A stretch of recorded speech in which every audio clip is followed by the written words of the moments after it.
Hi you guys, welcome back to my channel for yet another video. Thank you so much for tuning in, and if you've liked all my videos so far, go ahead and hit that like button and the notification bell so that you don't miss anything that I upload.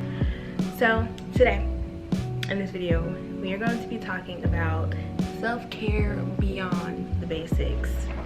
So we all know that self-care is important, and typically when we think self-care, we think about making sure you've done your skincare routine, make sure you get your hair done, making sure if you're a mom, you know, you take that second to go take a shower for yourself, or going and getting your nails done, your hair done, or but just, you know, just basically things that are surface level.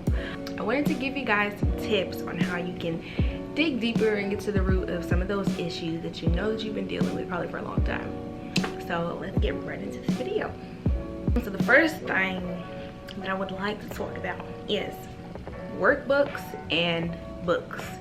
Now, I know people have heard of like a lot of self-help books, but they also have books out there geared towards specific like emotional issues that you might be dealing with. So for me, I felt like it was necessary for me to work through my jealousy. I guess you could say like romantic jealousy. So this book is for consensual non-monogamy, for couples or individuals who are interested in consensual non-monogamy, but it doesn't have to just be for if you were thinking about having an open relationship or anything of the sort, because consensual non-monogamy is such a wide topic and it's much more than just open relationships. But this book here, I started it, I need to finish it. It's let me see. Okay, so this book is 181 pages. It kind of breaks down like the process into working through your jealousy.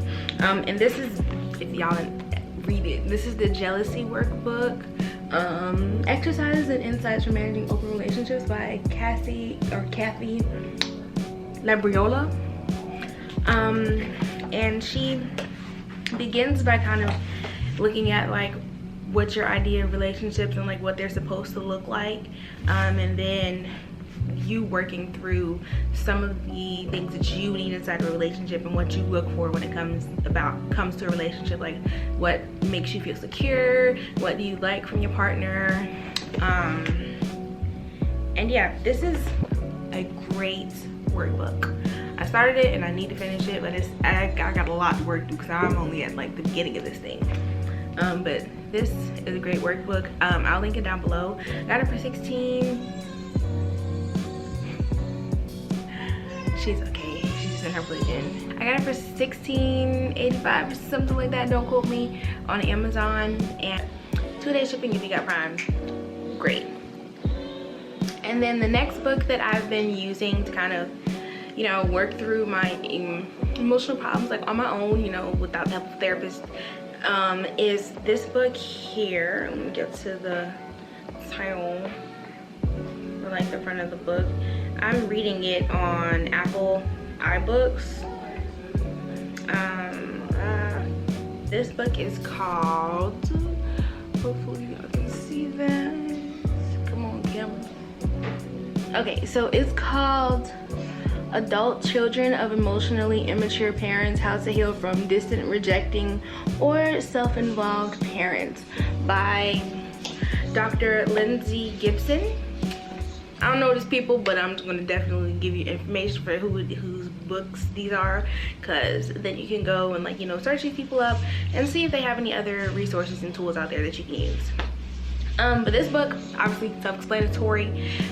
For anybody who has like parents who have been super unsupportive, parents who just, once you get older, you realize they don't have the emotional resources, and they don't have the emotional abilities to really be a parent in the way that you need them to be, and knowing that possibly they might not ever be the parent that you want them to be, this book basically gives you the tools to kind of understand like how that's affected you as an adult, and how things that have happened in your childhood have trickled its way into your adulthood, and how they affect the decisions that you make, how you are as a person, and just kind of digesting that. But just tips on how you can deal with those parents or family members who are just emotionally not there and available for you in the way that you need them to be. I started this book. I don't know how far I am into it because I haven't read it in a while, but I love it so much. It is crazily true, like crazy true. So number 1 was workbooks and books, and tip number 2 is podcasts. So I'm going to share some of my favorite podcasts with y'all. So the first podcast, which if you have not heard of this podcast and you are black, get on this immediately. Like, pause this video and download this on Google Play, whatever you listen to podcasts on. Download it now, or go to her website. I'll drop that below too. Don't get me if I don't. But Therapy for Black Girls podcast by Dr. Joy Harden Bradford. I've memorized like her whole entire intro because I watched I've listened to so many of her podcasts. Absolutely love Dr. Joy. She taps on so many subjects, from parenting, how to navigate dating in our world, COVID, healing, and dealing with the election. What else? Relationships, how to get through relationships, consensual non-monogamy. She just recently did a podcast with a doctor at a university on African religion. Like, she just navigates so many different things. She digests shows like Being Mary Jane. What's that movie that came out with Zendayah? What's the name of it? Malcolm and Marie. Like, she digests so much, and she just offers so much tips and resources and just information and great insight that you can use. She has over 200 podcast episodes, so you're gonna find something for you. Whatever issue you're going through, you can find it on her podcast. For our moms out there, I believe she's a licensed therapist or psychologist. The Balanced Working Mom podcast by Dr. Amber Thornton. And I'm on the Apple Podcast app. I've listened to a few episodes. I just recently got put onto her for like a few weeks ago.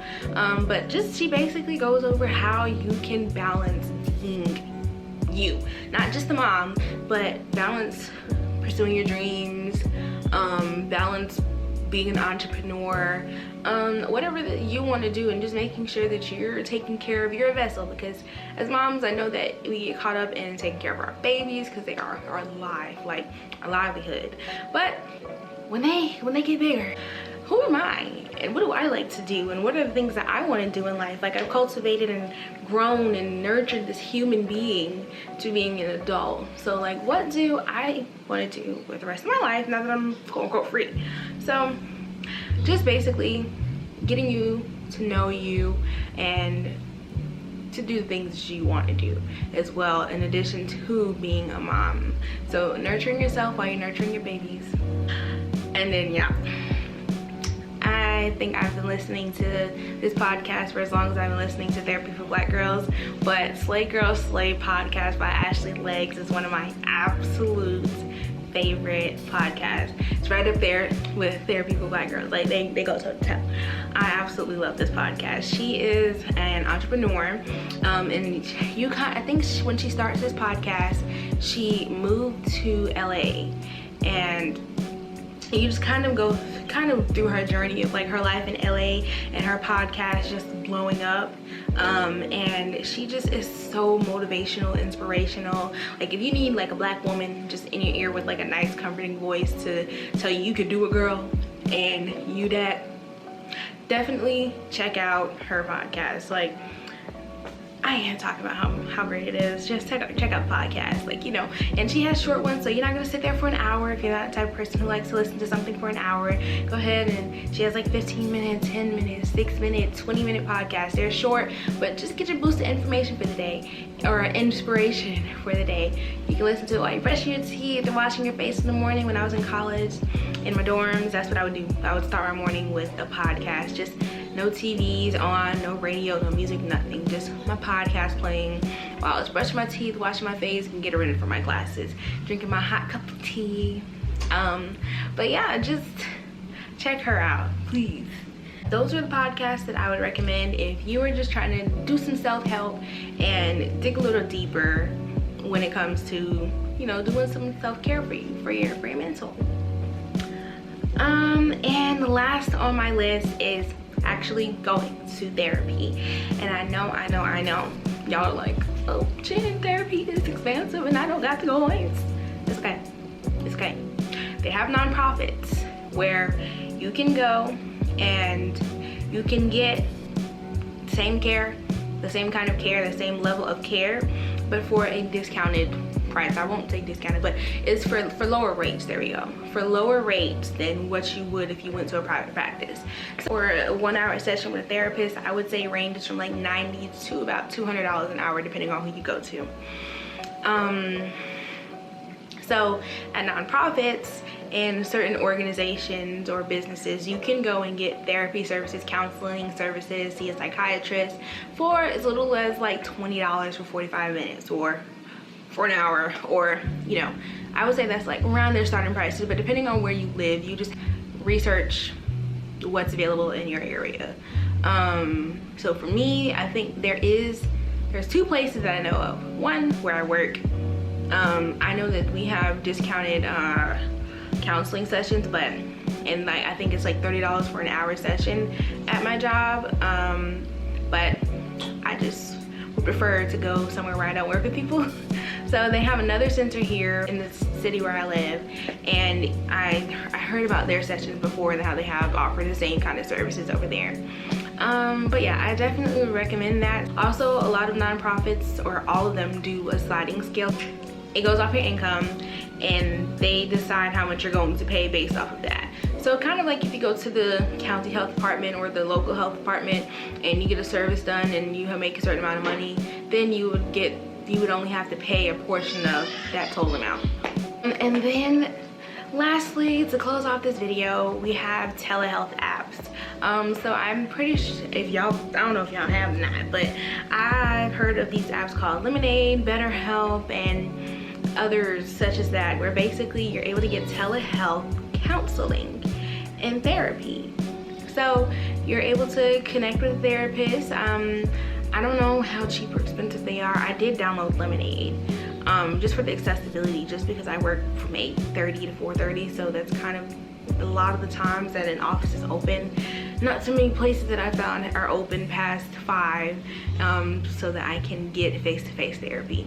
But if you're unable to do that, like me, downloading one of these apps until you're able to find somebody nearby, or if you just love it a lot, you don't even have to find anybody nearby or to go see in person, because you can just download the app on your phone, log in, and, you know, have your conversation with your therapist. But yeah, so check that out. And thank you guys so much for watching. I really enjoyed making this video. I need to make more mental health videos. This makes me happy. But definitely, as I said before, click that like button and hit that notification bell. And if you're not subscribed already, what are you doing? So go ahead and subscribe. And see you guys later. One more thing that I forgot to add into the video, I had to jump back in here really quick. Please don't mind my child here. But therapy. With therapy, I don't know if y'all knew this. If you didn't know this, now you know. There are therapists out there, and typically therapists and counselors, thank you. No, thank you, no, thank you. So typically they specialize in something. So if you do your research on the therapists and counselors available in your area, you can see who specializes in what you need. So if you need a therapist who specializes in PTSD, sexual assault, LGBTQ, military families, not consensual non-monogamous relationships, anxiety, depression, OCD, yeah, so just all of those different things. So they deal with these kind of clients for years and have a lot of experience in helping them out. So look them up, and that can make your therapy experience even more more enjoyable, because instead of going to like therapists who really specialize in LGBTQ and you're straight and need help with OCD and they don't work with neither of that, you know, like that's just something that you can do to make your experience more enjoyable. Gosh, you're like seeing yourself like you're I don't want 9. I don't want 9. All right, but yeah, toodles.